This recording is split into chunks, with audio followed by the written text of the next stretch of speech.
আপনারা শুনছেন কালো রাত 24। আসসালামু আলাইকুম। চলে আসলাম সবার অনেক পছন্দের আয়েশাপরীর চমৎকার একটা গল্প নিয়ে। আয়েশাপরীর নাম ভাঙিয়ে আজকাল অনেক চ্যানেলে গল্প বলা হয়, তাই নকল আয়েশাপরীর গল্প শোনা থেকে বিরত থাকুন। আয়েশাপরী ও নিশাতের গল্পের লেখক মোহাম্মদ নিশাত আর কালো রাত 24 মানে এই চ্যানেলে আয়েশাপরীর গল্প প্রচার হয়। প্রিয় লিসেনার, আমি আপনাদের কথা মতো তাড়াতাড়ি আয়েশাপরীর গল্প নিয়ে আসি। আমি আপনাদের কথা রাখি, আপনারা আমার কথা রাখবেন। আপনারা সবাই গল্পটা শেয়ার করে দিন হোয়াটসঅ্যাপে, মেসেঞ্জারে, ফেসবুকে, গ্রুপে, সবখানে। এতে করে অনেকে আমার এই গল্পটা শুনতে পারবে, এই চ্যানেলের বিষয়ে জানতে পারবে। আয়েশাপরীকে নিয়ে এই চ্যানেলে 15 থেকে 16টা গল্প আপলোড করা আছে। সবগুলো গল্প আলাদা আলাদা গল্পগুলো শুনে নেবেন। আমি ভিডিওর ডিসক্রিপশন বক্সে সবগুলো লিঙ্ক দিয়ে দিব। যারা চ্যানেলটি সাবস্ক্রাইব করেনি তারা করে দিন। আমি শুরু করছি আয়েশাপরী ও লাজিয়া পেতনি রহস্যময় গল্প। আর সাথে আছে আমি আপনাদের প্রিয় ইফতি।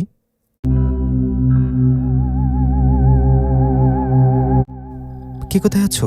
দৌড়ে আসো, আমার মেয়েটাকে বাঁচাও। আমার মেয়েটাকে জিনে ধরেছে। মেয়েটা কেমন যেন করছে। এরকম একটা আওয়াজ মধ্যরাতে ঘুম ভেঙে গেল আমার। ঘুম ভেঙে যেতে দরজা খুলে দৌড়ে চলে গেলাম সেখানে। আমাদের গ্রামের আজিজুল চাচার মেয়েকে জিনে ধরেছে। আমি দৌড়ে সেখানে গিয়ে দেখলাম কয়েকজন ধরে রাখছে আজিজুল চাচার মেয়ে সামিয়াকে। সামিয়াকে জিনেরা ধরায় সামিয়া কেমন পুরুষ কণ্ঠে কথা বলছে আর দাঁতে দাঁত চেপে হুঙ্কার দিচ্ছে। সামিয়ার এরকম অবস্থা দেখে কয়েকজন ওকে ধরে বেঁধে ফেললেন। এদিকে তখন ওখানে আসলেন আমাদের মসজিদের ইমাম সাহেব। ইমাম সাহেব এসে বললেন, দেখি দেখি দেখি আমাকে যেতে দিন। ইমাম সাহেবের কথায় আশেপাশে সবাই সরে গিয়ে ইমাম সাহেবকে জায়গা করে দিলেন। তখন ইমাম সাহেব সামিয়ার কাছে গিয়ে বললেন, কে তুই? এই মেয়েটাকে ধরেছিস কেন? ইমাম সাহেবের কথায় সামিয়ার শরীরে থাকা জিনটা বলল, ওকে আমি পছন্দ করি তাই ধরেছি। তুই কি আমাকে এসব জিজ্ঞাসা করার? চলে যা এখান থেকে। এই বলে সামিয়ার শরীরে থাকা জিনটা ছটফট করতে থাকে আর ভয়ঙ্কর আওয়াজ করতে থাকে। সামিয়ার এরকম অবস্থা দেখে ইমাম সাহেব দোয়া কালাম পড়ে ফু দিতে থাকেন, কিন্তু এতে কোনো কাজ হয় না। এভাবে ইমাম সাহেব আরও কিছুক্ষণ দোয়া পড়ে ফু দিলে সামিয়ার শরীর থেকে জিনটা বেরিয়ে যায় আর সামিয়া জ্ঞান হারিয়ে পড়ে যায় মাটিতে। সামিয়া জ্ঞান হারিয়ে মাটিতে পড়ায় দুজন মহিলা সামিয়াকে ধরে নিয়ে গিয়ে শুয়ে দেন। এদিকে তখন ইমাম সাহেব সামিয়ার বাবা আজিজুল চাচাকে বলেন, আজিজুল, তোমার মেয়েকে যে জিনে ধরেছে ওকে সুবিধার বলে মনে হচ্ছে না। ও আবার আসবে। বেশি কিছু হবার আগে কালকে সালাম চাচাকে ডাকো। সবাই তো জানেন সালাম চাচা নাম করা কবিরাজ। সালাম চাচাকে ডাকলে উনি তোমার মেয়েটাকে, জিনটাকে ধরা ওটা ছাড়িয়ে দিতে পারবে। এই বলে ইমাম সাহেব চলে গেলেন। ইমাম সাহেব চলে যাবার পর ওখানে আসা গ্রামবাসীর অনেকে চলে গেলেন বাড়িতে। সবার মতো আমিও বাড়িতে আসতে যাবো এমন সময় আজিজুল চাচা বললেন, বাবা নিশাত দাঁড়াও। তুমি তো বাবা সালাম চাচার সাথে সবসময় ঘোরাঘুরি করো, তোমার সাথে ওনার খাতির ভালো। তুমি কি বলতে পারবা উনি বাড়িতে আছে নাকি নেই? আজিজুল চাচার কথার জবাবে আমি বললাম, হ্যাঁ হ্যাঁ, সালাম দাদু বাড়িতে আছে। আজকে সন্ধ্যায় বাজারে দেখা হয়েছিল, উনি বাড়িতে আছে, কোথাও যায়নি। আমার কথায় উনি বললেন, চলো না বাবা একটু সালাম চাচার বাড়িতে যাই। বুঝতেই তো পারছো মেয়েটা অসুস্থ, সকালে তো এখনো অনেকটা বাকি। আবারও যদি জিনটা এসে মেয়েটার শরীরে ভর করে তখন কি হবে?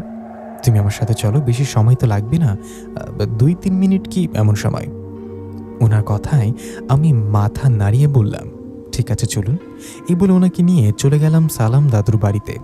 সালাম দাদুর বাড়িতে যাবার পর আজিজুল চাচা সালাম দাদুকে ডাকতে লাগলেন। ওনার ডাকে সালাম দাদু দরজা খুলে বেরিয়ে বললেন, কে? এই বলে আর একটু সামনে গিয়ে আসায় আমি বললাম, দাদু আমি নিশাত, উনি আজিজুল চাচা। আমার কথায় সালাম দাদু বললেন, আরে নিশাত, তুই এত রাতের বেলা? আর আজিজুল কি হয়েছে বাবা? তুমি নিশাতকে নিয়ে আসছো কেন? কোনো সমস্যা হয়েছে কি?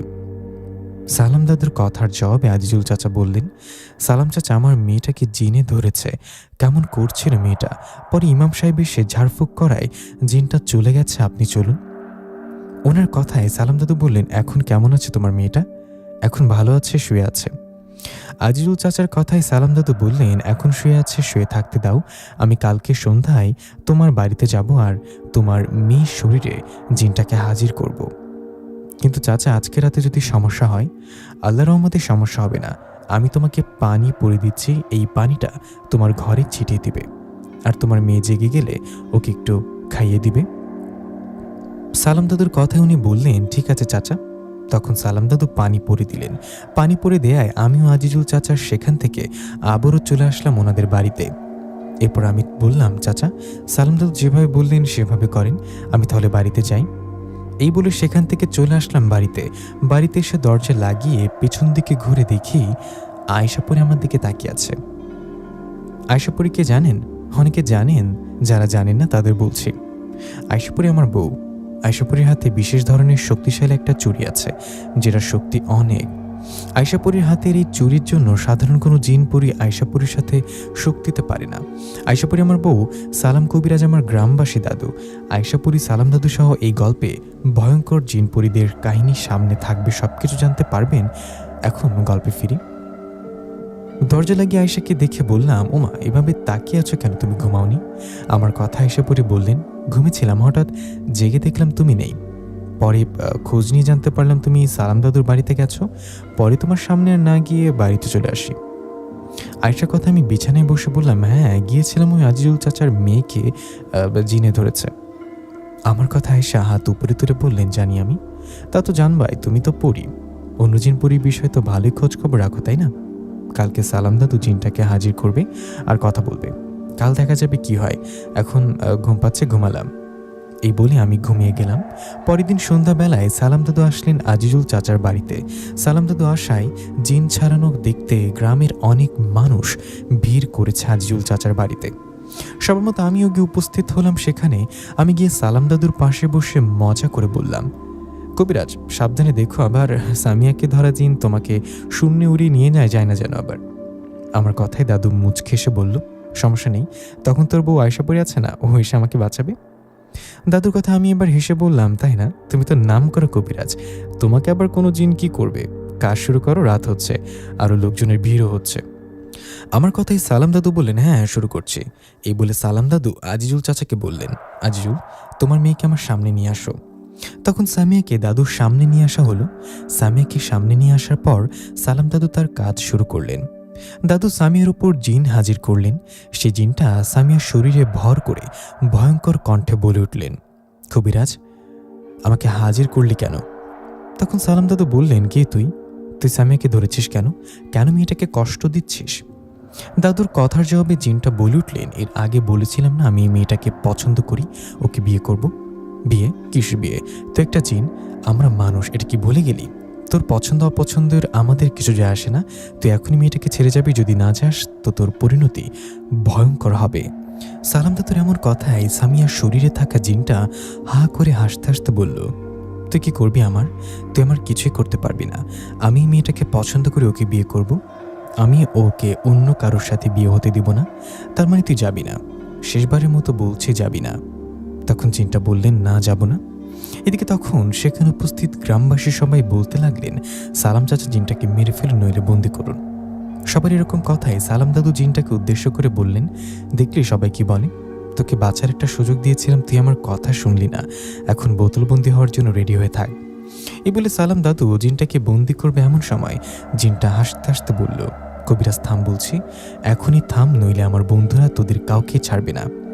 জিনটার এরকম কথায় সালাম দাদু বললেন, তোকে সহ তোর বন্ধুদেরও বন্দি করব।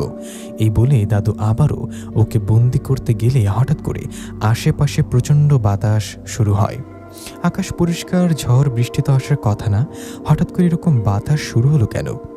প্রচণ্ড বাতাসে সেখানে আসলেন বিশাল আকারের একটা সাপ ও বিশাল বড় একটা বাঘ। বাঘ ও সাপটাকে দেখে সেখানে আসা গ্রামের সবাই ভয় পেয়ে চিৎকার দিয়ে যে যেদিকে পারে দৌড়াতে থাকে। এমন সময় সালাম দাদু সবাইকে বলতে থাকে, সবাই থামো, কেউ ভয় পাবেন না, এগুলো বাস্তব সাপ ও বাঘ না, এগুলো জিন, কেউ ভয় পাবেন না। কিন্তু সবাই যে যেদিকে পারছে দৌড়াচ্ছে। ওদিকে সাপ ও বাঘ রূপে থাকা জিন দুটো ভয়ঙ্কর আওয়াজ করে সবাইকে ভয় দেখাচ্ছে। এভাবে কিছুক্ষণ চলে যাবার পর সেখানে থাকা সবাই ভয় পালিয়ে গেলেন। বাকি রইলাম আমি, সালাম দাদু আর সামিয়ার বাবা আজিজুল চাচা। এরকম একটা ভয়ঙ্কর পরিস্থিতিতে কি করব বুঝতে পারছিলাম না। আমার অনেক ভয় করছিল, জীবনে এত বড় আকারের সাপ ও বাঘ দেখিনি। আমি তখন আজিজুল চাচাকে বললাম, চাচা আপনি চাচি ও সামিয়ার কাছে যান। আমার কথায় আজিজুল চাচা সামিয়ার কাছে গেলেন। আমি সাহস করে সেই সাপটা ও বাঘের সামনে গিয়ে দাঁড়ালাম। আমি জানি আল্লাহর রহমতে এই সাপ ও বাঘ রূপে থাকা জিন দুটো আমার কিছুই করতে পারবে না। তার আগে আমার বউ আয়শাপুর এসে আমাকে বাঁচাবে। এই ভেবে দাঁড়িয়ে আছে এমন সময় সে সাপ ও বাঘ রূপে থাকা জিন দুটো ভয়ঙ্কর আওয়াজ করতে করতে আমার দিকে তেড়ে আসতে গিয়ে হঠাৎ থেমে গেলেন। ওরা থেমে যাবার পর আমিও সালাম দাদু বুঝতে পারি আয়শাপুরি আসছে সেখানে। আয়শাপুরি সেখানে আসায় সাপ ও বাঘ রূপে থাকা জিন দুটো ভয় সেখান থেকে পালাতে গেলে আয়শাপুরি ওদের ধরে আঘাত করতে করতে আহত করে ফেলে রাখলেন। এদিকে বাকি রইল সামিয়াকে ধরা জিনটা। সামিয়াকে ধরা জিনটা তখন সামিয়ার শরীর থেকে বেরিয়ে আয়শাপুরীর সামনে এসে বললেন, আয়শাপুরী, তুই আমার বন্ধুদের মেরে আহত করলি, তোর এত বড় সাহস কি করে হয়? এই বলে সে আয়শাপুরীর দিকে তেড়ে আসে আয়শাপুরীকে আঘাত করতে। এমন সময় আয়শাকে ধরে প্রচণ্ড জোরে আঘাত করে, যার ফলে জিনটা সেখানেই মারা যায়। সে জিনটা মারা যাওয়ার পর ও আহত হওয়া বন্ধু জিন দুটো সেখান থেকে পালিয়ে যায়। আয়শা জিনটাকে মেরে সেখান থেকে চলে যায়। এদিকে তখন আশেপাশের পরিবেশ শান্ত হয়ে যায়। তখন সালাম দাদু বলেন, আজিজুল, আল্লাহর রহমতে তোমার মেয়েকে ধরা জিনটা চলে গেছে, ও আর কখনোই আসবে না। আল্লাহর রহমতে তোমার মেয়ে আস্তে আস্তে সুস্থ হয়ে উঠবে। আমি এখন আসি কেমন? এই বলে সালাম দাদু আমি হাঁটতে লাগলাম। হাঁটতে হাঁটতে সালাম দাদু বললেন, আয়শা জিনটাকে মেরে ফেলেছে। ফেলবি তো? ও কি জানে না আয়শাপুরীর শক্তির সম্পর্কে? সালাম দাদুর কথা আমি বললাম, হ্যাঁ, সেটাই তো তার উপর আসছে আমাকে আঘাত করতে। সেই জিনেরা আমাকে আঘাত করবে আর আমি আমার বউ আয়শা ছেড়ে দেব ওকে? তা কি হয় নাকি? তা দাদু যাও, বাড়িতে যাও, আমি বাড়িতে যাই। এই বলে আমি আমার বাড়িতে চলে গেলাম। বাড়িতে যাবার পর মা বলল, নিশাত, কোথায় গিয়েছিলি? হাত মুখ ধুয়ে খেতে আয়। মায়ের কথায় হাত মুখ ধুয়ে ঘরে গেলাম খেতে। ঘরে গিয়ে আমার ছেলে ইয়ামিনকে কোলে নিয়ে আয়েশাকে বললাম, চলো মা, খেতে ডাকছে। এই বলে খাবার খেতে গিয়ে সবাই মিলে খাবার খেতে লাগলাম। খাবার সময় বাবা বললেন, বাবা নিশাত, সামনে তো বৃষ্টির সিজন, ভাবছি এখনই দোকানটা ঠিকঠাক করি, কি বলিস? বাবার কথা আমি খাওয়া থামিয়ে বললাম, হ্যাঁ বাবা, আমিও সেটাই ভাবছি। দোকানটা ভেঙে ভালো করে তুলে নিই, সেটাই ভালো হবে। তুমি কালকেই মিস্ত্রির সাথে কথা বলবে। আমার কথায় বাবা রাজি হলে খাবার খেয়ে চলে গেলাম ঘরে। ঘরে যাবার পর আয়শাকে বললাম, তুমি ওই জিনটাকে মেরে ফেললে কেন? আমার কথা আয়শা বললেন, আমি তো ওকে মেরে ফেলতে চাইনি, ওকে দুর্বল করার জন্য আঘাত করেছি, মরে গেছে। তাছাড়াও তোমাকেও আমাকে আঘাত করতে আসলে কি ওকে ছেড়ে দেবো ভাবছ? এই বলে আমিও আয়শাপুরে আরও কিছুক্ষণ গল্প করলাম। গল্প শেষে ঘুমিয়ে গেলাম আমি ঘুমানোর পর হঠাৎ মধ্যরাতের দিকে আমার ঘুম ভেঙে গেলে একটা অন্যরকম আওয়াজে, ওরকম আওয়াজ পেয়ে ঘুম ভেঙে যেতে দেখলাম আয়শা আমার দিকে তাকিয়ে আছে। আয়শাকে দেখে চোখ দিয়ে ইশারা করে বললাম, কিসের আওয়াজ? তখন আয়শা বলল, বাইরে অনেক জিন ও একটি পেতনি দাঁড়িয়ে আছে। মানে কেন? ওরা কারা? আমার কথা জবাবে আয়শা বলল, আজকে যে জিনটাকে মেরে ফেলেছি ওই জিনটার মা বাবা আসছে তাদের জিনদের নিয়ে। আয়শার কথায় আমি অবাক হয়ে বললাম, কি? আয়শা কি বলো? এই বলে আমি দরজার ফাঁক দিয়ে বাইরে তাকিয়ে দেখে একটা বয়স্ক পরী আর পাশে ছোট্ট আকারের বামন আকৃতির একটা জিন, তাদের পেছনে আরো শত শত জিন। এরকম দৃশ্য দেখে আয়শার দিকে তাকালে আয়শা বললেন, নিশাত, ভয় পেও না, চুপ করে থাকো, দেখি ওরা কি করে। আয়শার কথায় চুপ করে রইলাম। এর ঠিক কিছুক্ষণ পর আমাদের ঘরের চারিদিকে কেমন ভয়ঙ্কর আওয়াজ শুরু হলো আর ঘরটা কেঁপে উঠতে লাগলো। এরকম অবস্থায় কোনো উপায় না পেয়ে আয়শাপুরী ঘরের বাইরে ওদের সামনে গেলেন। আয়শা ওদের সামনে যাওয়ায় ওদের মধ্যে সে বয়স্ক পরীটা বললেন, আয়শাপুরী, তুই আমার আদরের ছেলেকে হত্যা করেছিস, এর পরিণাম কতটা ভয়ঙ্কর হতে পারে ভাবতে পারছিস?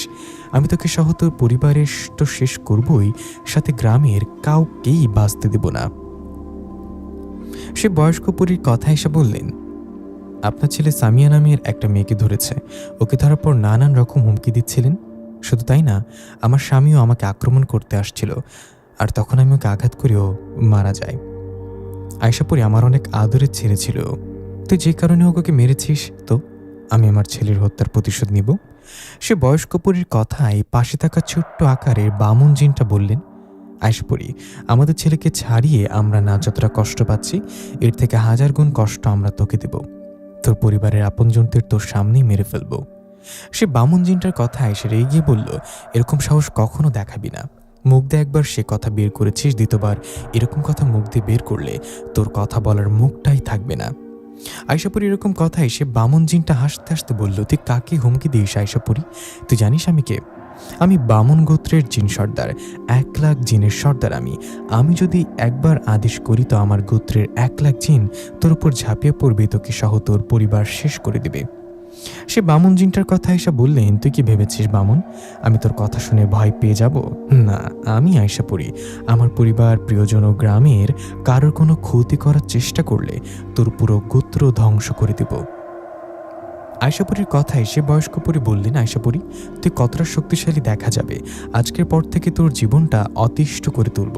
আমার ছেলের হত্যার প্রতিশোধ আমি নিবই আমরা। এই বলে চলে গেলেন ওরা চলে যাওয়ার পর আয়শা ঘরে আসে। আমি ভয়ে আয়শাকে বললাম, আয়শা এখন কি হবে? আমার তো অনেক ভয় করছে। আমার কথা আয়শা বললেন, ভয় পেও না নিশাত, আল্লাহর রহমতে আমাদের কিছু হবে না। জীবনে অনেক শক্তিশালী জিনপরির মুখোমুখি হয়েছে আমাকে ওরা ভয় দেখাতে পারবে না।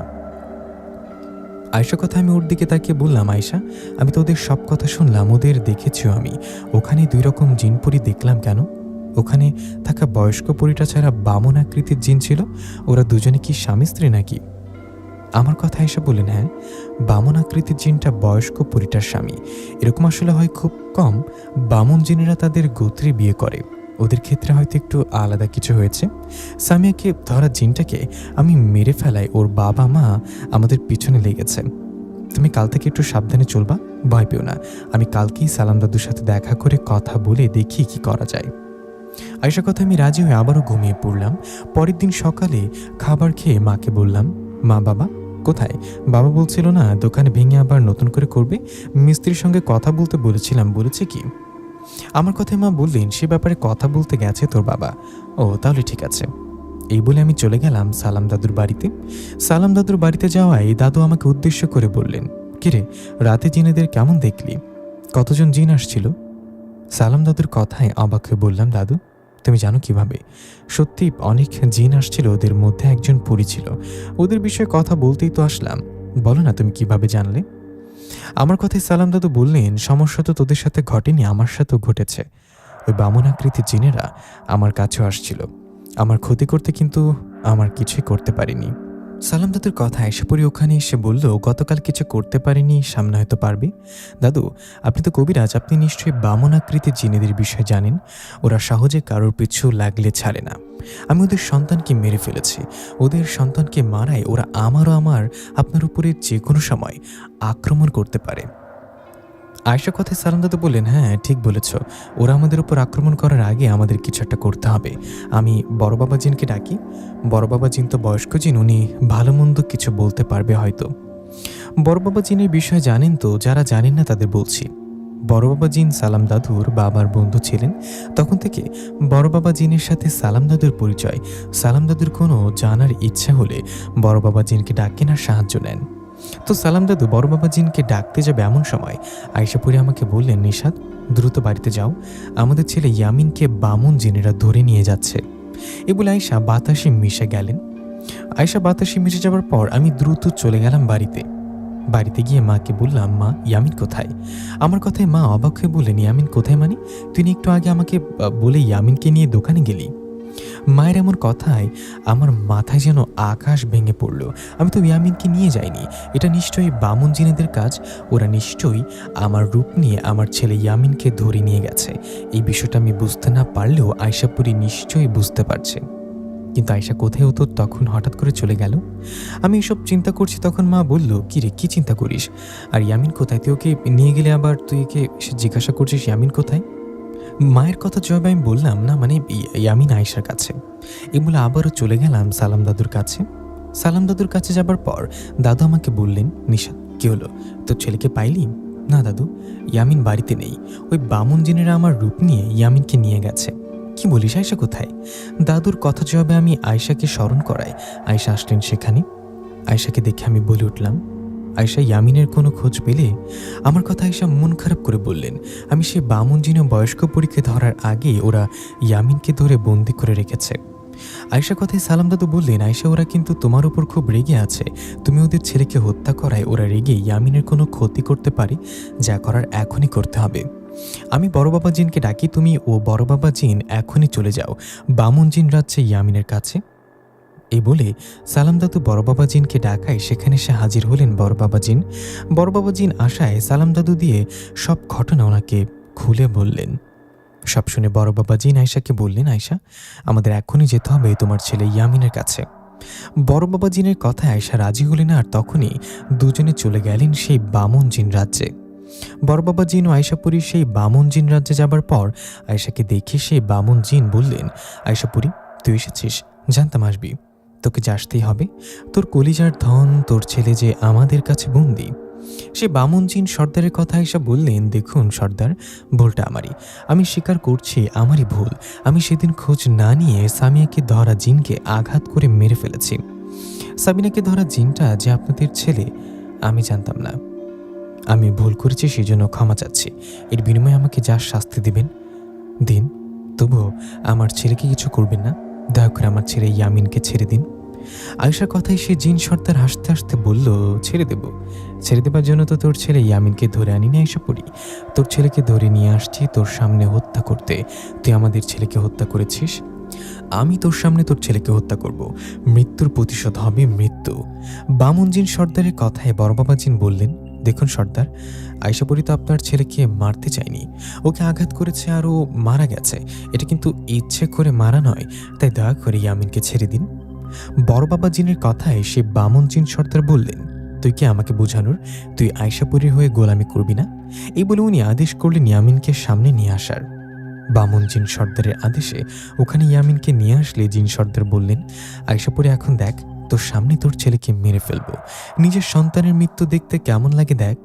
এই বলে সে বামন জিন সর্দার ইয়ামিনের গলা চেপে ধরলেন, আর তখনই প্রচণ্ড রেগে আয়শাপুরী সেই জিন সর্দারকে ফুটবলের মতো একটা লাথি মারলেন, যার ফলে বামন জিন সর্দার 20-30 হাত দূরে গিয়ে পড়লেন। আয়শাপুরী জিন সর্দারকে আঘাত করে ফেলে দেয়ায় ওনার রাজ্যর হাজার হাজার জিন ছুটে আসতে লাগলেন আয়শার দিকে। আর তখনই শুরু হলো এক ভয়ঙ্কর যুদ্ধ। আয়শাপুরী ও বড় বাবা জিন মিলে সে বামন জিনদের আঘাত করতে লাগলেন। এভাবে বেশ কিছুক্ষণ যুদ্ধ করায় শত শত জিন আহত হয়ে পড়ে রইলেন। আয়শাপুরী ও বড় বাবা জিন যুদ্ধ করছে, এই সুযোগে সে জিন সর্দার ইয়ামিনকে আঘাত করতে গেলেন। তখন আয়শা অন্য জিনদের সাথে যুদ্ধ বাদ দিয়ে ইয়ামিনকে বাঁচাতে সে জিন সর্দারকে ধরে ফেললেন। আয়শাপুরী জিন সর্দারকে ধরে প্রচণ্ড জোরে আঘাত করে আহত করে ফেললেন, আর তারপর জিন সর্দারের গলা চেপে ধরে ওনাকে উপরে করে বলতে লাগলেন, আমার ছেলেকে হত্যা করবি তাই না? কর, আমার ছেলেকে হত্যা কর। আয়শাপুরীর কথায় সে বামন জিন সর্দার ছটফট করছে, কারণ আয়শাপুরীও গলা চেপে ধরে শূন্য তুলে রাখছে। এরকম অবস্থায় আয়শাপুরী সে বামন জিন সর্দারকে মেরে ফেললেন। সে বামন জিন সর্দারকে মেরে ফেলার সাথে সাথেই তার স্ত্রী সে বয়স্ক পরী এসে আয়শাকে আঘাত করে ফেলে দিলেন। তারপর শুরু আবারও যুদ্ধ। বড় বাবা জিন সে বামন জিনদের সাথে যুদ্ধ করছে, এদিকে আয়শাপুরী যুদ্ধ করছে বামন জিন সর্দারের স্ত্রীর সাথে। এভাবে কিছুক্ষণ যুদ্ধ চলার পর সে বয়স্ক পরীকে আহত করে ফেলে দিলেন। তখনই সে বয়স্ক পরী বললেন, আয়শাপুরীকে ছেড়ে দে আমাকে। তুই আমাকে ছেলেকে হত্যা করেছিস, আমার সামনে আমার স্বামীকেও হত্যা করলি। তুই জানিস না আমার মাকে? আমার চুল পরিমাণ ক্ষতি হলে আমার মা শেষ করে দিবে তোকে। সে পরি কথায় এরকম কথা আয়শাপুরী হাসিতে বললেন, তোর মা কি আমি জানি কে? তোর মা আমাকে শেষ করবে নাকি আমি তোর মাকে শেষ করব সেটা তখন দেখা যাবে। আগে নিজের চিন্তা কর। আমি আমার থেকে আমার স্বামীর সন্তান ও পরিবারকে বেশি ভালোবাসি। তোরা সেই প্রিয়জনের দিকে নজর দিয়েছিস, আমার ছেলেকে হত্যা করতে চেয়েছিস। আমি আয়শাপুরী বেঁচে থাকতে আমার ছেলেকে হত্যা করতে চাইবে, আর আমি চেয়ে দেখবো তা কি করে হয়। এই বলে আয়শাপুরী সে বয়স্ক পরীকে সেখানে মেরে ফেললেন। সে পরীকে মারার পর বামন জিন গোত্রের বাকি জিনেরা ভয়ে সেখান থেকে পালিয়ে গেলেন। সবাই পালিয়ে যাওয়ায় ইয়ামিন দৌড়ে এসে আয়শাপুরীর কোলে উঠলেন। ইয়ামিন কোলে উঠায় বড় বাবা জিন ও আয়শাপুরী সেখান থেকে আবারও ফিরে আসলেন সালাম দাদুর বাড়িতে। কি ভাবছেন গল্প এখানে শেষ? না, গল্পর আসল কাহিনী তো এখান থেকে শুরু হবে, শুনতে থাকুন। আয়শাপুরী ও বড় বাবা জিন ইয়ামিনকে নিয়ে সালাম দাদুর বাড়িতে আসায় আমি ইয়ামিনকে কোলে নিয়ে আয়শাকে বলি, আয়শা, তোমরা ঠিক আছো তো? ওই বামন জিন সর্দার আর তার জিনেরা কোথায়? তখন আয়শাপুরী আমাকে সব ঘটনা খুলে বললেন যে ওদের মেরে ফেলেছে। আয়শাপুরীর কথায় বড় বাবা জিন বললেন, আয়শা, তোমার কি মনে আছে ওই বয়স্ক পরীটা কি বলেছিল? আমার মনে হয় পরীর মা আসবে তোমার কাছে, যে কোনো সময় আসতে পারে, তাই সাবধানে থেকো। সালাম, আমার সাহায্য লাগলে ডেকো আমাকে। এই বলে বড় বাবা জিন চলে গেলেন। বড় বাবা জিন চলে যাবার পর সালাম দাদু আয়শাকে বললেন, আয়শা, বড় বাবা কি বলে গেল? কোনো পরীর মা আসবে?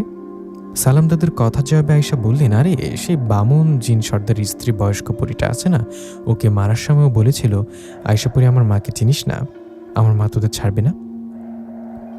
আয়শা পরীর কথায় তখন সালাম দাদু বললেন, ও যেহেতু এই কথা বলেছে তখন নিশ্চয়ই এখানে কেউ না কেউ আছে, তোমরা একটু সাবধানে থেকো, কেমন? ঠিক আছে দাদু, আপনিও সাবধানে থাকবেন। এই বলে আয়শা ও আমি ইয়ামিনকে সাথে নিয়ে বাড়ির দিকে যেতে লাগলাম। আমি ইয়ামিনকে কোলে নিয়ে হাঁটছি আর আয়শা অদৃশ্যভাবে আমার সাথে সাথে হাঁটছে। তখন আমি আয়শাকে বললাম, আয়শা, আমার কেমন জানি মনে হচ্ছে সামনে ভয়ঙ্কর কিছু ঘটতে যাচ্ছে। বয়স্ক পরীটা মারা যাওয়ার সময় বলেছিল ওর মায়ের কথা, ওর কথা মতো ওর মা আসবে নিশ্চয়ই। আয়শা, তুমি সাবধানে থেকো, তোমার কিছু হয়ে গেলে আমার কি হবে, ইয়ামিনের কি হবে? নিশাত, তুমি ওসব নিয়ে চিন্তা করো না তো।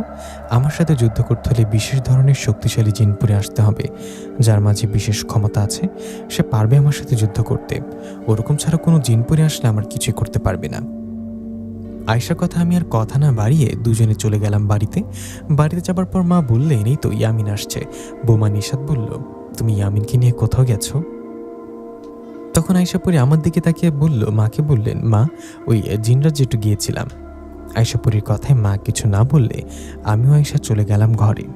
সেদিন রাতে আমি, বাবা, মা ও আয়শা পরী খাবার খাওয়ার সময় বাবা বললেন, বাবা নিশাত, আমি মিস্ত্রিদের সাথে কথা বলেছি, কালকে দোকানের সব মালামাল বাড়িতে এনে রাখতে হবে, আর ওরা দোকান ভেঙে নতুন করে দিবে। বাবার কথায় আমি খেতে খেতে বললাম, ঠিক আছে বাবা, সকালে তুমি আমি দোকানে গিয়ে একটা গাড়ি করে দোকানের সব মালামাল নিয়ে এসে বাড়িতে রাখবো। আমার কথায় বাবা রাজি হলে আমিও আয়শা খাবার খেয়ে চলে গেলাম ঘরে। ঘরে যাওয়ার পর আয়শা ও আমি দুজনে গল্প করতে করতে ঘুমালাম। আমি ঘুমানোর পর একটা স্বপ্ন দেখলাম। আমি দেখলাম ভয়ঙ্কর দেখতে একটা বৃদ্ধা মহিলা মানুষ, ওনার মুখটা ভয়ঙ্কর, চুলগুলো সাদা, চোখগুলো আগুনের মতো জ্বলজ্বল করছে। সব থেকে ভয়ঙ্কর বিষয় হলো ওই বৃদ্ধা মহিলার জিহ্বা সাপের মতো বিশাল বড়। এরকম একজন মহিলা আমাদের গ্রামের দিকে হেঁটে আসছে। এরকম স্বপ্ন দেখে আমার ঘুম ভেঙে গেলে আমি বুঝতে পারি সকাল হয়ে গেছে।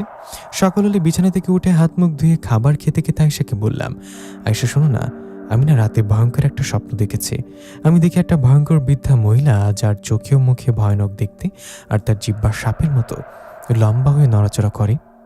আমার কথা আয়শা অবাক হয়ে বললেন, তাই নাকি? বিষয়টা তো অস্বাভাবিক লাগছে। আচ্ছা, এরকম হঠাৎ হতেই পারে, স্বপ্নে তো যে কেউ দেখে। যদি আবারও স্বপ্নে ওই বৃদ্ধা ভয়ানক মহিলাকে দেখো তাহলে আমাকে বলবা, কেমন?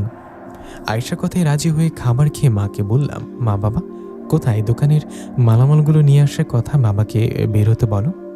আমার কথায় মা ঘর থেকে বেরিয়ে এসে বলল, তোর বাবা চলে গেছে, উনি বলছে তুই ঘুম থেকে উঠে খাবার খেয়ে যেন দোকানে যাস। মায়ের কথা আমি আর দেরি না করে চলে গেলাম বাজারে। বাজারে গিয়ে একটা ভ্যান গাড়ি করে দোকানের মালামালগুলো বাড়িতে নিয়ে আসলাম। বাড়িতে আসার বেশ কিছুক্ষণ পর দুপুর হলে খাবার খেয়ে বিকালের দিকে চলে গেলাম সালাম দাদুর বাড়িতে। সালাম দাদুর বাড়িতে যাবার পর দেখলাম দাদু নেই। তখন পাশের বাড়িতে সালাম দাদুর বিষয়ে জিজ্ঞাসা করে উনি বলল, সালাম দাদু আজিজুল চাচার বাড়িতে গেছে, যে আজিজুল চাচার মেয়ে সামিয়াকে জিনে ধরেছিল, মনে আছে? তো সালাম দাদু ওখানে গেছে শুনে আমি চলে গেলাম আজিজুল চাচার বাড়িতে। সেখানে যাবার পর দেখলাম আজিজুল চাচা উঠানে বসে আছে, পাশে সালাম দাদু বসে। আমি ওখানে যাবার পর সালাম দাদু বলল, কে রে তুই এখানে? দাদুর কথা জবাবে আমি বললাম, তোমার বাড়িতে গিয়েছিলাম, গিয়ে দেখলাম তুমি নাই, পরে শুনলাম এখানে আছো, তাই এখানে আসলাম। ও আচ্ছা, বস এখানে।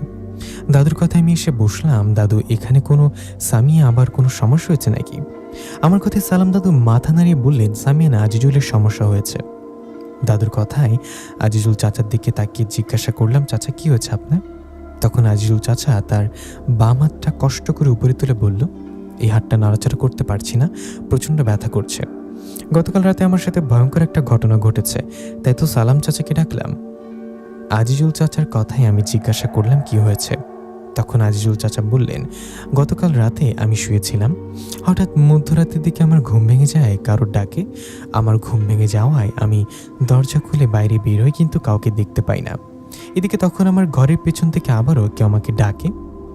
ঘরের পেছনে কারোর ডাক শুনে ওখানে গিয়ে দেখি সাদা কাপড় পরা একজন বৃদ্ধা মহিলা। ওনাকে প্রথমে দেখি স্বাভাবিক লাগছিল। আমি ওনাকে দেখে জিজ্ঞাসা করি, কে আপনি?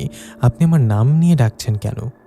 আমার কথায় সে বৃদ্ধা বললেন, তোকে ডাকছি কারণ তোকে দিয়ে শুরু করব মৃত্যুর খেলা। তোর মেয়ের জন্য আমার আদরের নাতি মারা গেছে।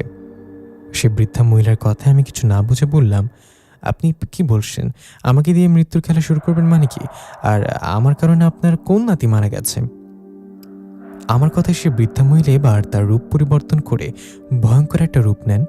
ওনার ভয়ঙ্কর রূপ দেখে আমি ভয়ে সেখান থেকে দৌড়াতে গেলে সে বৃদ্ধা মহিলা তার একটা হাত সাপের মতো লম্বা করে আমার পা টেনে ধরে, আর তখন আমি মাটিতে পড়ে যাই। আমি মাটিতে পড়ে যাওয়ার পর সে বৃদ্ধা মহিলা তার জিহ্বা লম্বা করে আমার হাতের মধ্যে আঠা জাতীয় কি একটা লাগিয়ে দেন। সে আঠার মতো জিনিসটা আমার হাতে লাগার সাথে সাথেই জ্বলতে শুরু করে। তখন আমি ব্যথায় চিৎকার দিয়ে উঠি। আমার চিৎকারে আমার মেয়ে ও আমার স্ত্রী আমার কাছে দৌড়ে আসলে সে বৃদ্ধা মহিলা ভয়ঙ্কর বাতাসে মিশে যান। সে ভয়ঙ্কর বৃদ্ধা মহিলা চলে যাবার পর আমার মেয়ে ও আমার স্ত্রী আমাকে ধরে নিয়ে ঘরে আসে। ঘরে আসার পর আমার এই হাতটা আস্তে আস্তে অবশ হয়ে যায়। হাতটা ফুলে গেছে অনেক। রাতে এরকম ঘটনা ঘটে। আমি সালাম চাচাকে ডাকলাম। আজিজুল চাচার কথায় আমি যেন আকাশ থেকে পড়লাম। উনি যে বৃদ্ধা মহিলার কথা বললেন, ওনাকে তো আমি গতকাল রাতের স্বপ্ন দেখেছি। এই ভেবে সালাম দাদুকে বললাম, দাদু এদিকে একটু আসো। কথাটা বলে সালাম দাদুর হাত ধরে টেনে ওনাকে ফাঁকা কোথাও নিয়ে এসে বললাম, দাদু ভয়ঙ্কর কিছু মনে হয় ঘটতে চলেছে। আজিজুল চাচার যে ভয়ঙ্কর মহিলাটার কথা বললেন, ওনাকে আমি গতকাল রাতে স্বপ্নে দেখেছি। আমার কথায় সালাম দাদু এবার অবাক হয়ে বললেন, কি তুইও দেখেছিস? আমি তো একই রকম স্বপ্ন দেখেছি।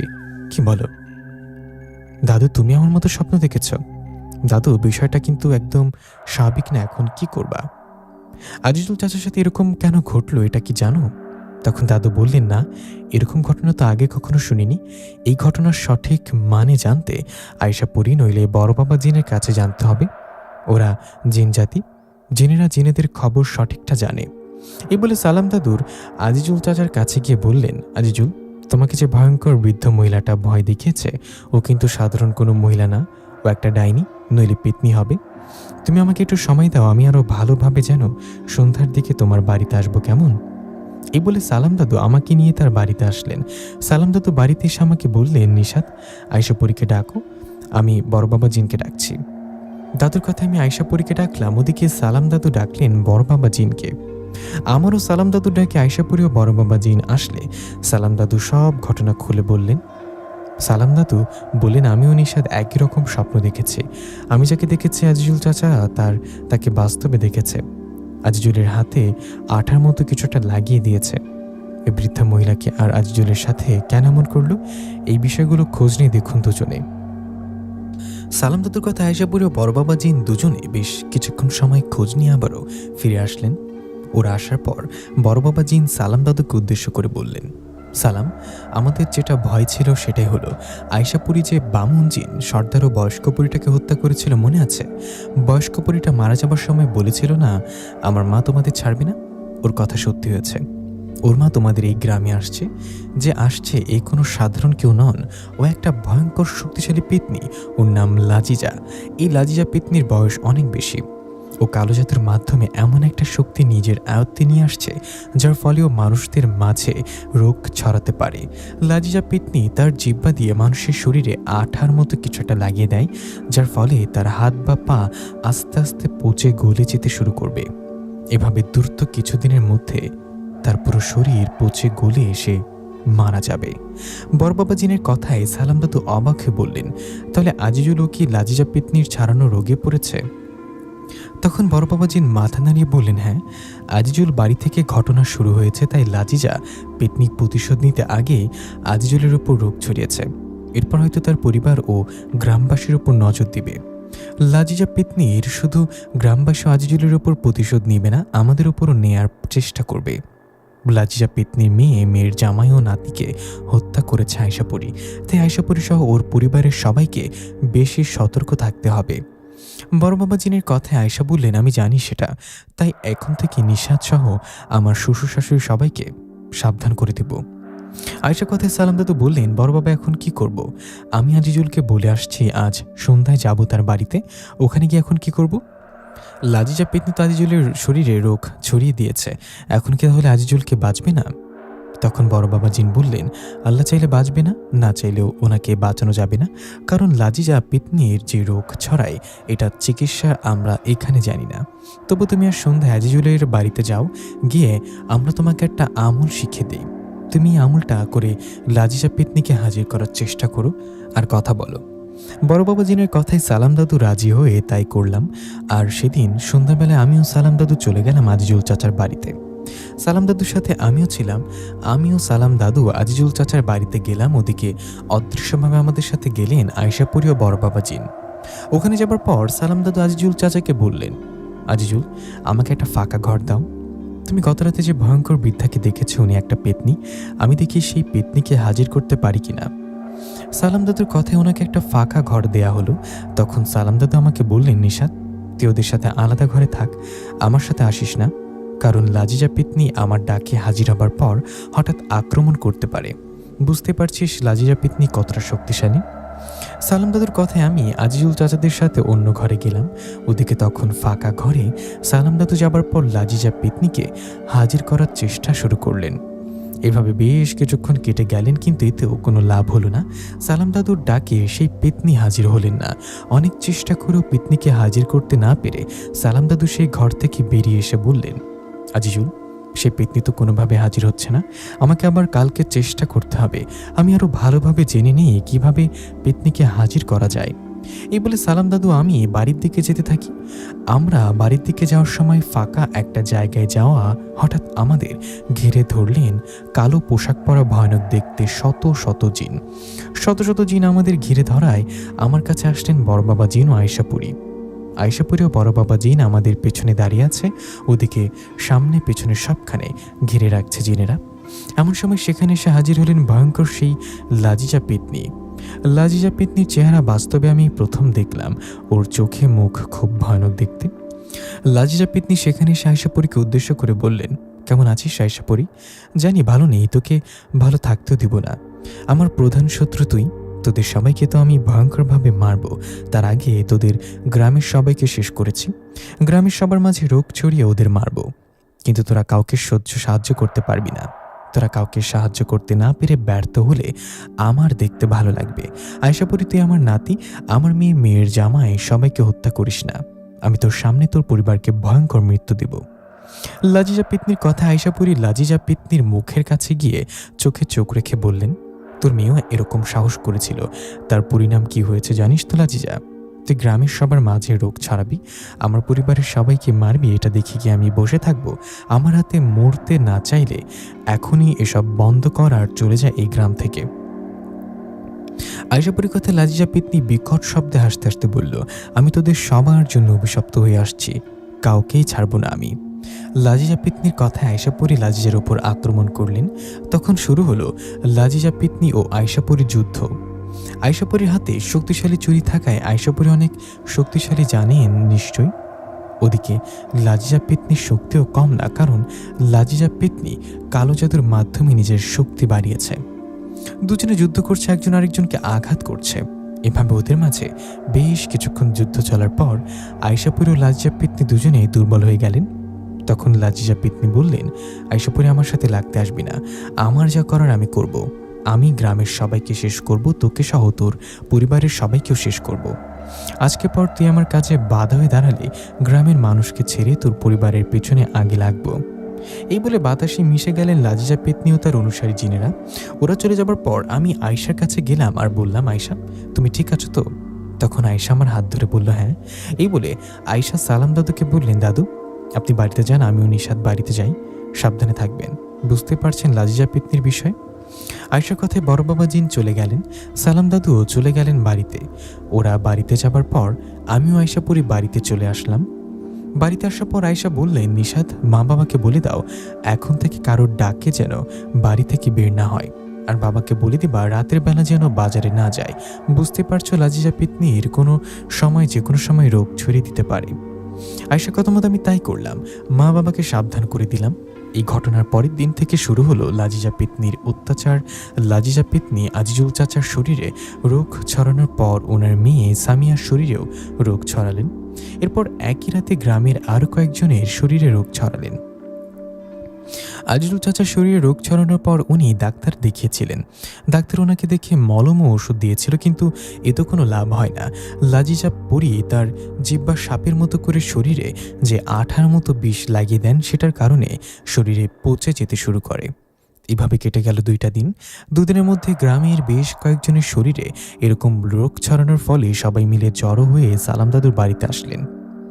সালাম দাদুর বাড়িতে আসে সবাই দাদুকে বললেন, সালাম ভাই, আপনি এত বড় একজন কবিরাজ, আপনি নানান জায়গায় গিয়ে জিনপরি ছাড়ানোর কাজ করেন, অথচ আমাদের গ্রামের মধ্যে আমরা অসুস্থ হয়ে যাচ্ছি ওই ভয়ঙ্কর বৃদ্ধা পেতনিকে দেখার পর এখনও কিছু করতে পারছেন না।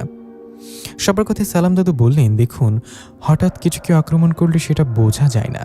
আপনাদের মাঝে যে রোগ ছড়িয়েছে ও একটা পেতনি ও বয়স্ক অনেক ও কালো জাদুর মাধ্যমে রোগ ছড়ায়। আমি দ্রুত এর সমাধানের চেষ্টা করব। আল্লাহ যেন রহম করেন আমাকে। আপনারা এখন থেকে সাবধান হয়ে যান। সন্ধ্যা হলে কেউ ঘর থেকে বের হবেন না। কোনো দরকার হলে 2-3 জন মিলে লাইট হাতে ধরে বের হবেন। আমি পিতৃর মুখোমুখি হবার ব্যবস্থা করছি, আপনারা আমার কথা মেনে চলুন। এখন চলে যান, আমি আমার কাজ করব। সালাম দাদুর কথায় সবাই চলে গেলে সালাম দাদু বড় বাবা জিন ও আয়শাপুরীকে তার কাছে ডাকলেন। দাদু ডাকে আয়শাপুরী ও সালাম দাদু আসায় দাদু বড় বাবা জিনকে বললেন, বড় বাবা, আয়শাপুরী, এখন আমার কি হবে?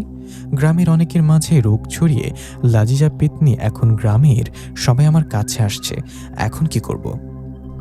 সালাম দাদুর কথায় বড় বাবা জিন বললেন, সালাম, এখানে 2 ধরনের সমস্যা আছে। যারা লাজিজা পেতনির ছাড়ানো রোগে পড়ে গেছে তাদের সুস্থ করতে হবে, নইলে সবাই মারা যাবে। আমি তথ্য নিয়ে দেখি লাজিজা পরীকে ছাড়ানো রোগের কোনো চিকিৎসা আছে কিনা। আর এদিকে আয়শা পরি, তুমি লাজিজা পেতনির মুখোমুখি আবার হও। লাজিজা পেতনিকে এখনই আটকাতে হবে, নইলে পরে সমস্যা হয়ে যাবে। বড় বাবা জিনের কথায় আয়শা বললেন, তাই করতে হবে। বড় বাবা, আপনি খোঁজ নিতে চলে যান, এদিকে আমি লাজিজা পেতনিকে দেখছি।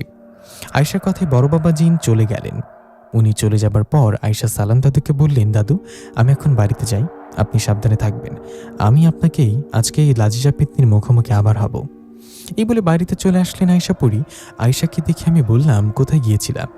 আমার কথা আয়শা সব ঘটনা খুলে বললেন। সব শুনে আয়শাকে বললাম, গ্রামের অনেক মানুষ অসুস্থ, সবার মতো আমরাও তো অসুস্থ হতে পারি। আয়শা, গ্রামের সবাইকে সাহায্য করতে হবে। লাজিজা পেতনি আমাদের জন্য আসছে গ্রামে, আমাদের কারণে গ্রামের সবার সাথে সমস্যা হচ্ছে। তখন আয়শা বললেন, ঠিক বলেছ, আমি আজকেই লাজিজা পেতনিকে ধরবো, ওকে আর নতুন করে কারোর মাঝে রোগ ছড়াতে দেব না। আয়শার এরকম কথা একটু ভয় লাগলেও ওকে বললাম, আয়শা, যা করো সাবধানে, তুমি বাড়িতেই থাকো, আমি বাজারে একটু যাচ্ছি, দোকানের কাজ করছে, ওখানে থাকতে হবে। হ্যাঁ, থাকতে হবে, থাকিও, কিন্তু রাত করা যাবে না, বুঝতে পারছো, সন্ধ্যা হবার আগেই চলে আসবা। আয়শার কথা জবাবে মাথা নাড়িয়ে বললাম, হ্যাঁ ঠিক আছে। এই বলে চলে গেলাম বাজারে। বাজারে যাবার পর বাবাকে বললাম, বাবা, তুমি তো অনেকক্ষণ থেকে এখানে, তুমি বাড়িতে যাও, আমি এখনই আছি এখানে। আমার কথায় বাবা বললেন, ঠিক আছে, ভালো মতো দেখে দিস, কোনো জায়গায় সমস্যা হলে মিস্ত্রিকে বলিস, ওরা ঠিকঠাক করে দিবে। এই বলে চলে আসলেন বাড়িতে। বাবা বাড়িতে যাবার পর আমি ওখানে দাঁড়িয়ে দাঁড়িয়ে মিস্ত্রিদের কাজ করা দেখছিলাম। এভাবে ওদের কাজ দেখতে দেখতে কখন যে সন্ধ্যা হয়ে আসছিল খেয়াল করিনি। সন্ধ্যা হওয়ায় মিস্ত্রিগুলো সেদিনের মতো কাজ শেষ করে চলে গেলেন।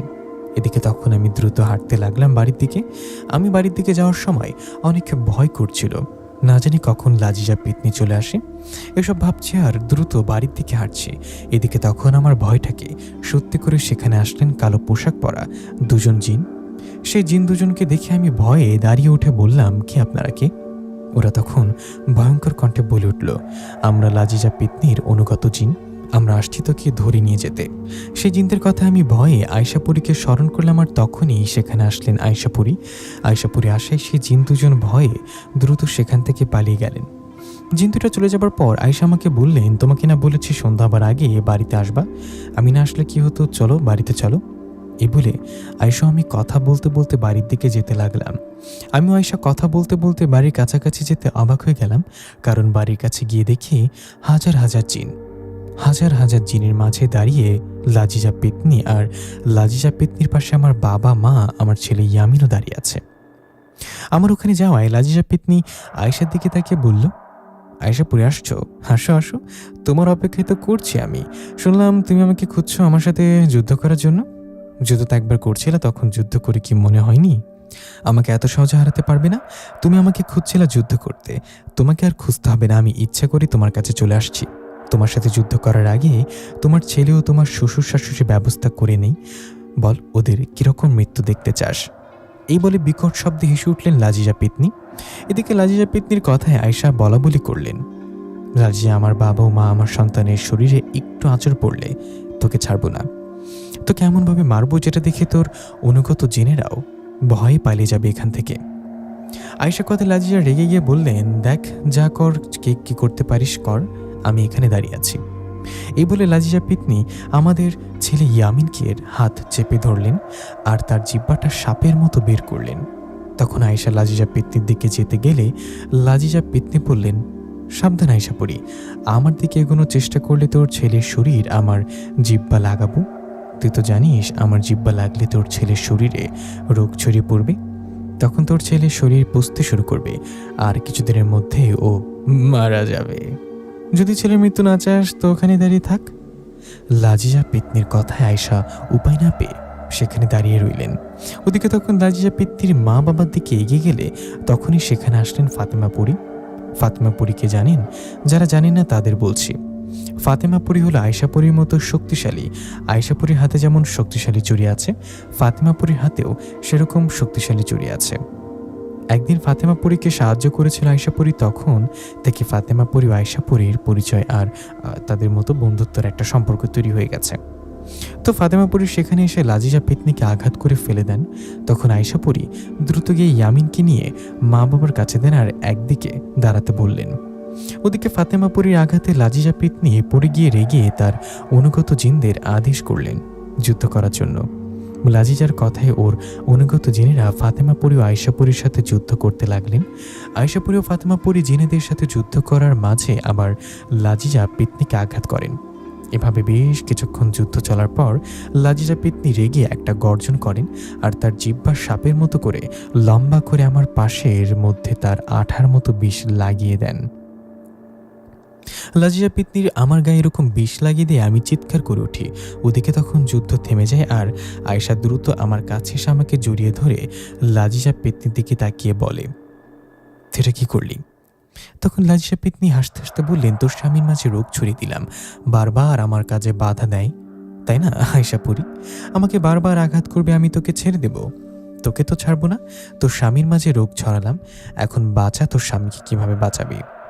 এই বলে সেখান থেকে দ্রুত চলে গেলেন লাজিজা পেতনি ও তার অনুগত জিনেরা। ওরা চলে যাবার পর আমি চিৎকার করছি, আয়শা আমাকে জড়িয়ে ধরে রাখছে। আমার এরকম দেখে ওদিকে মা বাবা দৌড়ে আমার কাছে এসে বললেন, নিশাত বাবা, কি হয়েছে তোর? মা বাবার কথা আয়শা কান্না ভরা চোখে বললেন, লাজিজা পেতনি ওর মাঝে রোগ ছড়িয়েছে, এখন কি হবে বাবা? বড় বাবা জিন তো খোঁজ নিতে গিয়েছিল এই রোগের চিকিৎসা আছে কিনা, উনি তো এখনো আসলেন না। আয়শা পরীর কথায় তখনই চলে আসলেন সালাম দাদু ও বড় বাবা জিন। বড় বাবা জিনকে দেখে আয়শা বললেন, বড় বাবা, লাজিজা পেতনি আমার স্বামীর উপরে রোগ ছড়িয়েছে, আপনি কি কোনো তথ্য পেয়েছেন এই রোগের কোনো চিকিৎসা আছে কিনা? আয়শার কথায় বড় বাবা জিন মাথা নাড়িয়ে বললেন, হ্যাঁ আমি জানতে পারছি, কিন্তু এই কাজটা খুব কঠিন হবে। বড় বাবা জিনের কথা আয়শা বললেন, কি জানতে পেরেছেন? কিভাবে সবার আগে রোগ ছড়া যাবে বলুন না, আমার খুব টেনশন হচ্ছে। তখন বড় বাবা বললেন, টেনশন করো না, আমি বলছি, আমার কথা খুব মনোযোগ দিয়ে শোনো। তখন বড় বাবা জিন বললেন, আমাদের জিনদের মধ্যে একটা গোত্র আছে, সেই জিন গোত্র একটা মায়াবী জঙ্গল আছে। সে জঙ্গলে জন্ম নেওয়া বিশেষ এক ধরনের মায়াফল, সেই মায়াফল কাটলে রক্তের মতো কিছু একটা বের হয়। সেই ফলে রক্তের মতো জিনিসটা জমজম পানির সাথে মিক্স করে যদি সবার শরীরে লাগানো যায় তাহলে লাজিজা পেতনির ছড়ানো রোগ থেকে আল্লাহর রহমতে ভালো হবে। লাজিজা পেতনির ছড়ানো রোগের চিকিৎসা এটাই ছাড়া আর কোনো উপায় নেই যদি আল্লাহ ভালো না করেন। তখন সালাম দাদু বড় বাবা জিনকে বললেন, বড় বাবা, আপনি যেহেতু ফলটার খোঁজ পেলেন তাহলে ওদের বলতেন আপনাকে যেন ফলটা দেয়, আপনি বললেই তো হতো। সালাম দাদুর কথায় বড় বাবা জিন বললেন, আমি ফলটার খোঁজ পাবার পর ওখানে গিয়েছিলাম ফলটা চাইতে, কিন্তু ওখানে একটা ঝামেলার জন্য ফলটা আমাকে দেয়া হয়নি। ওই জিন রাজ্যের বর্তমান দুজন জিন সর্দার, একজন জিন রাজ্যের একজন জিন সর্দার থাকে, কিন্তু ওখানে দুজনের মধ্যে কে আসল জিন সর্দার হবে এটা নিয়ে ওদের মাঝে ঝগড়া চলছে। আমি সে ফলটা আনতে গেলে একজন অনুমতি দেয় তো অন্যজন মানা করে, তাই ফলটা নিয়ে আসতে পারিনি। বড় বাবা জিনের কথা এসে বললেন, বড় বাবা, আমি যাব, আমি গিয়ে ওদের বুঝিয়ে যেভাবে হোক সে মায়াফল নিয়ে আসবো। আয়েশার কথায় বড় বাবা জিন রাজি হয়ে আয়েশাকে ওই জিন গোত্রের ঠিকানা বললেন। তখন আয়েশা পরি আমাকে জড়িয়ে ধরে চোখের পানি ছেড়ে দিয়ে বললেন, আল্লাহ রহমতে তোমার কিচ্ছু হবে না, তোমার বউ যেভাবে হোক ওই মায়াফল নিয়ে আসবে। কথাটা বলে আয়েশা পরি সালাম দাদুকে বললেন, দাদু আমি তো চলে যাচ্ছি জিন রাজ্যে ফল নিয়ে আসতে, কোনদিন আসবো জানি না, আমি না আসা পর্যন্ত আপনি আমাদের বাড়িতে থাকেন। বলা তো যায় না লাজিজা পেতনি আবার কখন এসে বাবা মা বা ইয়ামিনের কোনো ক্ষতি করে। সালাম দাদুকে বলার পর বড় বাবা জিন ও ফাতেমা পরীকেও বললেন আমাদের কি দিকে যেন খেয়াল রাখেন। এই বলে আয়েশা পরি চলে গেলেন ওই জিন রাজ্যে। ওখানে যাবার পর আয়েশা পরি সাধারণ জিনদের কাছে জানতে পারলেন ওই রাজ্যের যে দুইজন জিন সর্দার হতে চায় ওরা আসলে আপন ভাই। ওদের দুই ভাইয়ের মধ্যে একজনের নাম জাবেদ, আরেকজনের নাম হামিদ। জাবেদ হলো বড় ভাই, হামিদ হলো ছোট। ওদের বাবা মারা যাওয়ার পর দুই ভাই জিন সর্দার হতে চায়। তো ওদের বিষয় সব জানার পর আয়েশা পরি আগে বড় ভাই জাবেদের কাছে চলে যায়। আয়েশা পরিকে দেখে জাবেদ জিন বলেন, আপনি কে? তখন আয়েশা পরি সব ঘটনা খুলে বলে। আয়েশা পরি আরও বলে, আমাকে আপনাদের রাজ্যের মায়াবী জঙ্গলে জন্ম নেওয়া মায়াফল লাগবে, দয়া করে যদি মায়াফলটা দিতেন অনেক উপকার হতো। আয়েশা পরির কথায় জাবেদ জিন আয়েশাকে বলে, না না, এটা যেমন তেমন ফল না, এই ফল দিয়ে কারোর উপকারের থেকে ক্ষতি করা যায় বেশি। আমি ফল আপনাকে দিব না, তাছাড়াও আমাদের রাজ্য থেকে এখন কে সর্দার এটা নিয়ে ঝামেলা চলছে, আপনি চলে যান এখান থেকে। জাবেদ জিনের কথায় আয়েশা পরি কোনো উপায় না পেয়ে তার ছোট ভাই হামিদ জিনের কাছে যায়। হামিদ জিনের কাছে আয়েশা পরি যাওয়ার পর হামিদ জিন আয়েশাকে দেখে বললেন, কি তুমি আমার পাশে কেন? তখন আয়েশা পরি হামিদ জিনকেও তার সাথে ঘটা সব ঘটনাগুলো খুলে বললেন। সব ঘটনা খুলে বলে সেই ফলটার কথা বললেন। আয়েশা পরি অনুরোধ করে বলে ফলটা যেন তাকে দেয়া হয়। আয়েশা পরির সব কথা শুনে হামিদ জিন বললেন, আয়েশা পরি আমি তোমার বিষয়ে আমার বাবার কাছে শুনেছি। বাবা বলেছিল তোমার হাতে নাকি শক্তিশালী ছুরি আছে যার শক্তি অনেক। আমি তো তোমাকে সাহায্য করতে চাই, আমি চাই তোমাকে মায়াবী জঙ্গলের মায়াফল দিতে, কিন্তু আমি চাইলেও আমার বড় ভাইয়ের জন্য পারবো না। তুমি তো এতক্ষণে শুনেছ আমার বাবা মারা যাওয়ার পর আমিও আমার বড় ভাই দুজনে এই রাজ্যের জিন সর্দার হতে চাই। এই নিয়ে দুই ভাইয়ের মাঝে ঝগড়া হয়েছে। আমাদের জিন রাজ্য জিনের সংখ্যা প্রায় 1,00,000। এই 1,00,000 জিনের মাঝে অর্ধেক জিন আমার বড় ভাইয়ের পক্ষে আর বাকি অর্ধেক আমার পক্ষে। দুই দলের শক্তি প্রায় সমান। আয়েশা পরি তোমার তো অনেক শক্তি, তুমি যদি আমাকে যুদ্ধ করতে সাহায্য করো তো আমি কথা দিচ্ছি তোমার মায়াফল দিয়ে দেবো আমি তোমাকে। তুমি আমার হয়ে আমার ভাই ও ভাইদের জিনেদের সাথে যুদ্ধ করে ওদের পরাজিত করতে পারলে আমি হব এই রাজ্য সর্দার, তখন তোমাকে মায়াফল দিতে কোনো বাধা থাকবে না। হামিদ জিনের কথায় আয়েশা পরি আমাকেও গ্রামের সবাইকে বাঁচাতে ওর কথায় রাজি হয়ে গেলেন। তখন হামিদ জিন খুশি হয়ে আয়েশাকে বললেন, ঠিক আছে, তাহলে তুমি আজকে রাতটা আমার এখানে থাকো, কালকে তোমাকে সহ আমার সকল জিনদের নিয়ে যুদ্ধে ঝাঁপিয়ে পড়ব।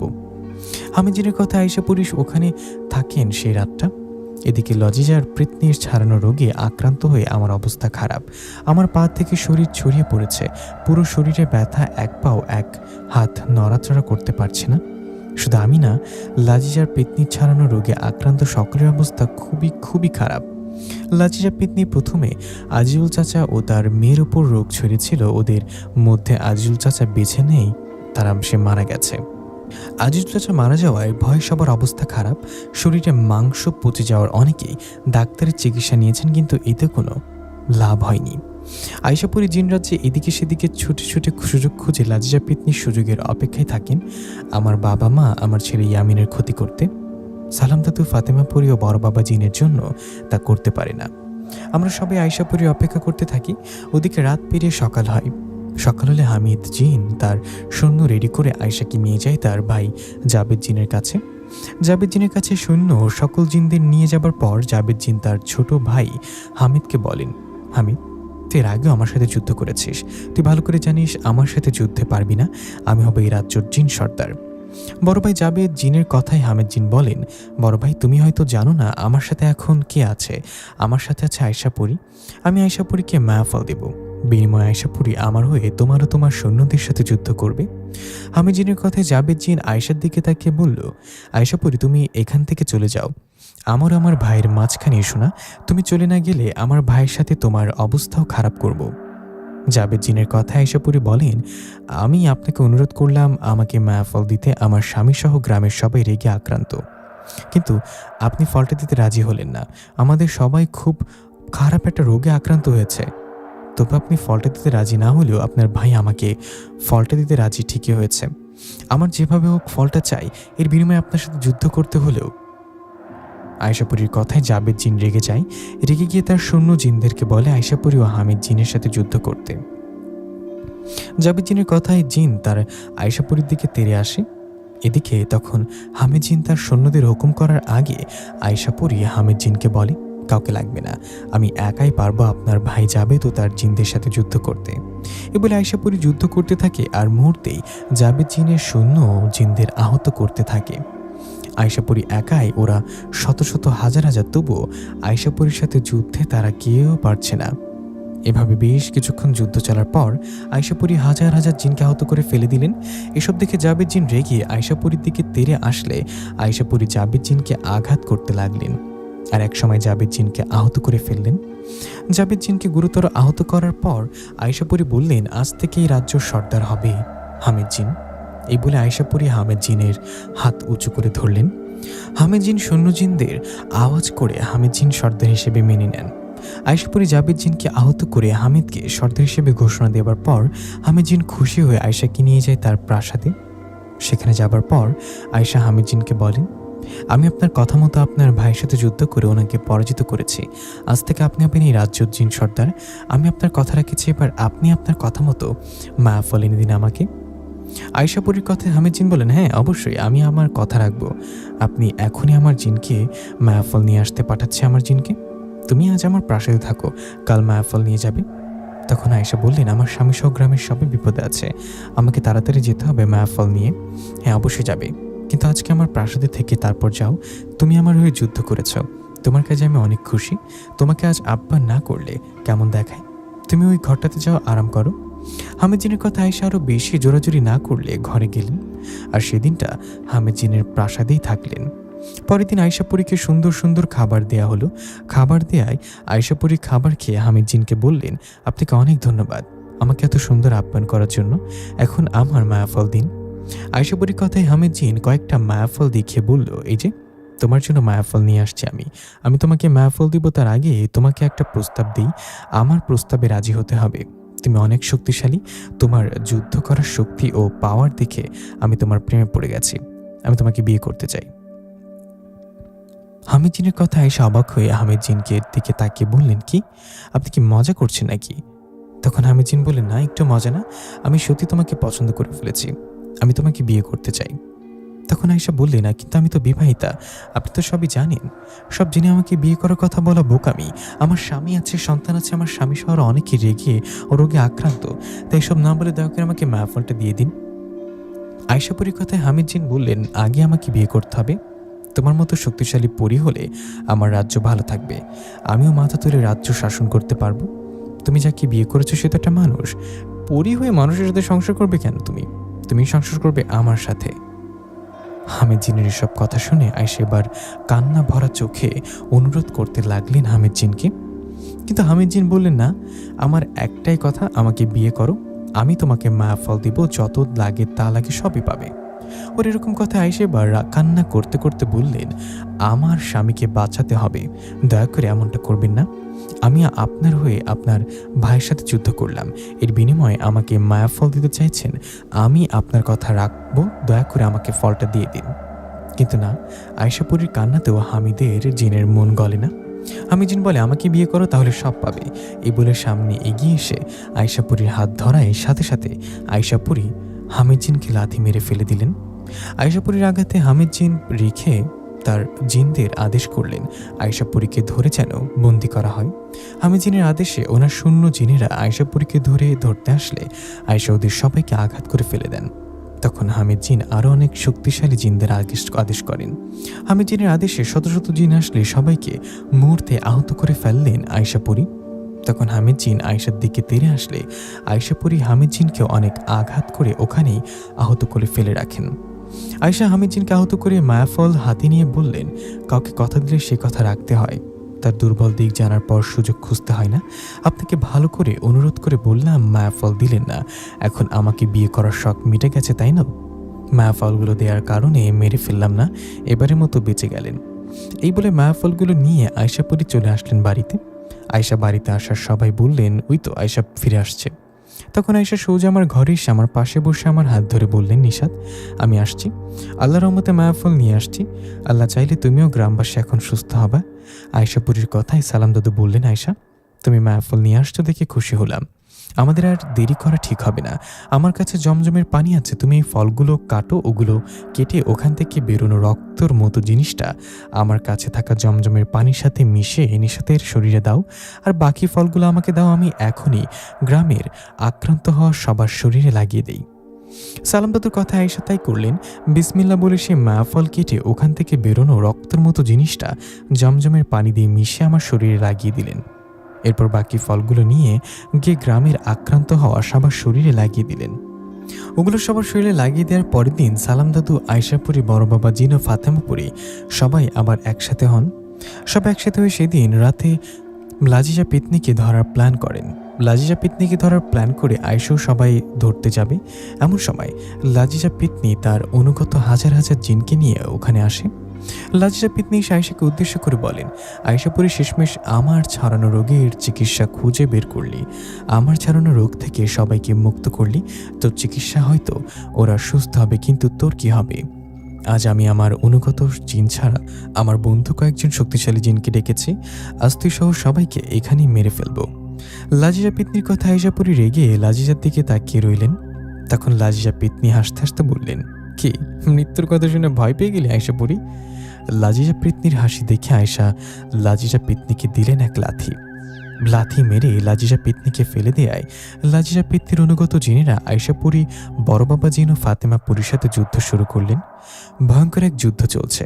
আয়শাপুরী, ফাতেমাপুরী, বড় বাবা জিন লাজিজা পেতনির অনুগত জিনদের আঘাত করতে করতে মেরে ফেলেছে। এভাবে অনেকক্ষণ চলে যাবার পর লাজিজা পেতনির অনুগত জিনের সংখ্যা কমে আসলে আয়শাপুরী গিয়ে লাজিজা পেতনিকে ধরেন আর আঘাত করতে থাকেন।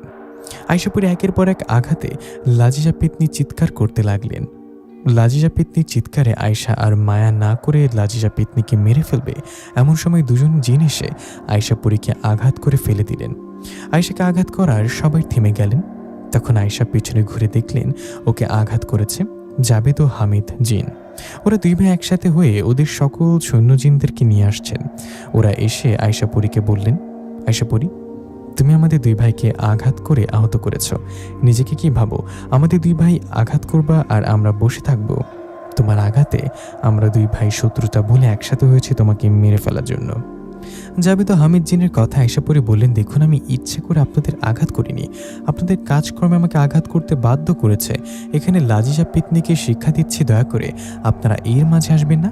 আমার কাজে কষ্ট পেলে আমি দুঃখিত, মাপ চাচ্ছি, আপনারা প্লিজ চলে যান। এই আয়শাপুরী আবারও লাজিজা পেতনিকে আঘাত করতে লাগলেন।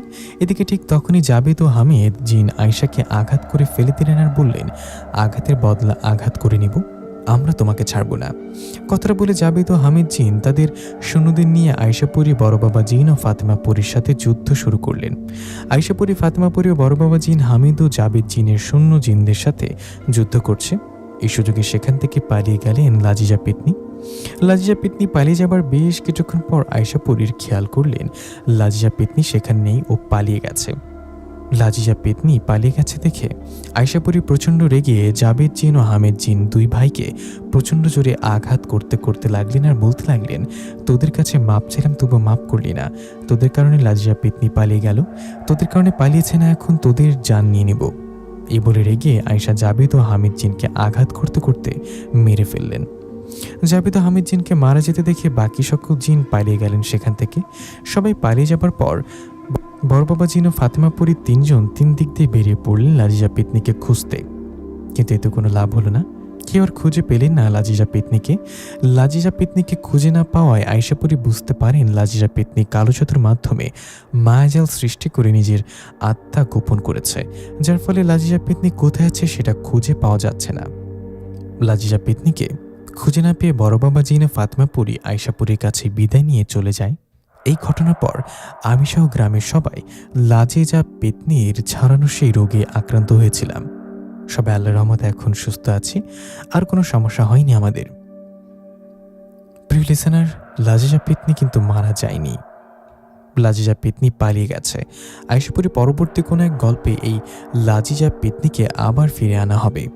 সে গল্পের কাহিনী অন্যরকম এক রহস্যময় হবে। লাজিজা পেতনি ও আয়শাপুরীর সেই গল্পটা কবে আসবে সেটা জানিয়ে দেওয়া হবে। আজকে এখানেই বিদায় নিচ্ছি। আর তার আগে একটা কথা বলে রাখি, আপনারা কিন্তু অনেকেই আমাদের চ্যানেলটি সাবস্ক্রাইব করেন না। আমরা দেখেছি অনেক ভিউয়ার্স এমন আছেন যারা আমাদের চ্যানেলটি সাবস্ক্রাইব না করে ভিডিওটি দেখছেন।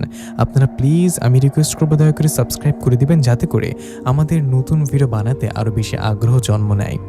আর যারা চ্যানেলটি সাবস্ক্রাইব করে দিয়েছেন তারা প্লিজ পাশে থাকা বেল আইকনটি প্রেস করে দিবেন, যাতে করে আমরা নতুন কোনো ভিডিও আপলোড করলেই যেন নোটিফিকেশনের মাধ্যমে আপনারা সবার আগে পেয়ে যান ভিডিওটি।